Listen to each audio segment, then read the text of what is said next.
2 ദിവസം മുന്നേ ഇട്ട ഷോർട്സിൽ ഞാൻ പറഞ്ഞിട്ടുണ്ടായിരുന്നു തലമുടി ഇടതൂർന്ന് വളരാൻ വേണ്ടിയിട്ട് സഹായിക്കുന്ന 10 പൊടിക്കൈകളെക്കുറിച്ച്. അതിൽ ടിപ്പുകൾ ഞാൻ പറഞ്ഞിട്ടില്ലായിരുന്നു, അടുത്ത ഷോർട്സിൽ പറയാമെന്ന് പറഞ്ഞിട്ടുണ്ടായിരുന്നു. അപ്പോൾ ആ 10 സിമ്പിൾ ടിപ്സ് ഏതൊക്കെയെന്ന് അറിയാൻ വേണ്ടിയിട്ട് ഇത് സ്കിപ്പ് ചെയ്ത് തന്നെ കാണണം കേട്ടോ.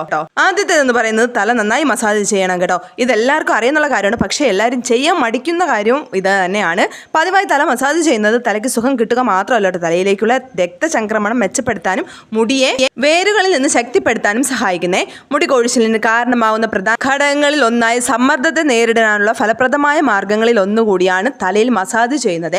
എല്ലാ ദിവസവും രാത്രി ഉറങ്ങുന്നതിന് മുമ്പ് തല മസാജ് ചെയ്യണം കേട്ടോ. ഇത് ആരോഗ്യകരമായ ഉറക്കചക്രത്തെ പ്രോത്സാഹിപ്പിക്കുക മാത്രമല്ല കേട്ടോ, മുടിയുടെ ആരോഗ്യകരമായ വളർച്ചയെ പ്രോത്സാഹിപ്പിക്കുകയും ചെയ്യുന്ന ഒന്നാണ് കേട്ടോ. അപ്പോൾ നിങ്ങൾ മസ്റ്റായിട്ട് കിടക്കുന്നതിന് മുമ്പായിട്ടും അതുപോലെ തന്നെ രാവിലെ എഴുന്നേൽക്കുമ്പോഴും ചെറിയ രീതിയിൽ നമ്മുടെ കൈയുടെ മാംസളമായ ഭാഗം കൊണ്ട്, അതായത് വിരലിൻ്റെ തുമ്പിലുള്ള മാംസളമായ ഭാഗം കൊണ്ട് നമ്മുടെ തലയോട്ടി നല്ല രീതിയിൽ മസാജ് ചെയ്യാവേ. അപ്പോൾ ഓർക്കുക, ബാക്കി ടിപ്സ് അറിയാൻ വേണ്ടിയിട്ട് ചാനൽ സബ്സ്ക്രൈബ് ചെയ്യാൻ വേണ്ടിയിട്ട് മറക്കരുതേ.